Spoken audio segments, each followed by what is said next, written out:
தலச்சம் போல கறி மல்ல உட்காரு. ஐயோ அந்த நரசியா சகாத்து துணி கடை விட்டுக்கிறான். அவள 1000 ரூபாய் நடினா 2000 ரூபாய் நடிக்கிறான். நம்ம 2600 ரூபாய் நடிக்குது.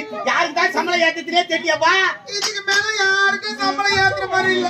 ஏமா ஏமா இப்ப சுமாரா அண்ணம்மா செத்த சுமாருப்பா. செத்த சுமாரா ரைட்டுமா. கோயம்புத்தூர்ல எவ்வளவு பேர் பாத்துக்கிறேன். ஆனா உங்களை மாரி பாக்கலாமா? இந்த நாட்டு போய் முடியல அப்படின்ட்டாங்க. ஆனா இல்ல அந்த மீதி இருக்கிற முடியல தீச்சு எடுப்பாங்க.